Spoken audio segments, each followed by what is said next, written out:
Hey guys, welcome back to my channel. Hope you guys are doing well. Today I'll be sharing with you a really interesting recipe that you can make this Diwali. This is a brown butter rose cake. It's super soft, tastes really good, and it's very easy to make. So let's get started. First, in a pan, I've taken some milk and I've added tea leaves. You can add any brand tea leaves to it. Just let it boil and let it get the color. So let it boil good enough so that it starts getting a little bit of color. Once it's done, just keep it aside for 2-3 minutes, cover it so that the tea fragrance is more enhanced, and then you can just sieve it and keep the milk aside. Then, in the meantime, while the milk is cooling down, in a bowl, I have taken some curd, some sugar, some oil, and I'm going to mix it really well till the sugar melts completely. After that, once that is done, you can see it will become thicker. I'm adding my rose essence. You can add rose water if you like. Then I added my dry ingredients. That's my whole wheat flour.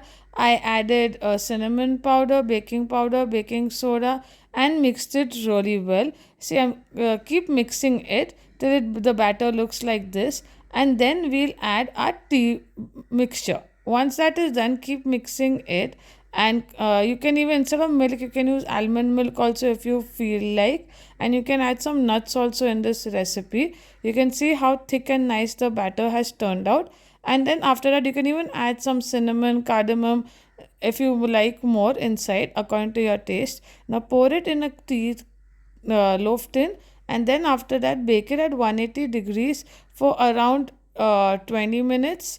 It'll be very soft, so just put the toothpick inside so that it comes clean. Once that is done, we'll make the glaze for the top. That's the brown butter glaze. So I have taken my butter, make sure it's melted and it's cooked through till it starts getting brown in color. Don't overcook it or it'll start burning. So once it's got this caramel brown color, you have to sieve it so that the impurities is removed and it doesn't come in your glaze. So you can see how the brown butter looks. So I'm going to sieve it, and then after that I'm going to add this to my glaze mixture. So that is my icing sugar.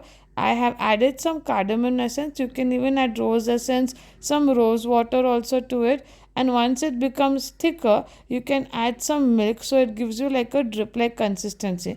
Make sure that you don't add too much of milk or it becomes too liquidy. So you can just see once it just starts becoming a little bit glaze effect or a little bit thinner, that means your glaze is done. You can see the cake once it's cooled down how soft, and it tastes also really good. So it's going to be super soft. Just be very careful and let it cool down, and then you add your glaze on top of it, and then after that keep set it, and then I've topped it with some rose petals.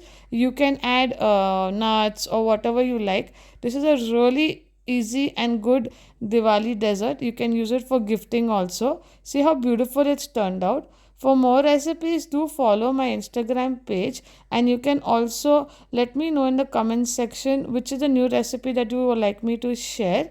And also you can see now I'm cutting the cake, I'm slicing it once it's cooled down, and look how beautiful the texture is also. So hope you like this recipe. Do try it and let me know.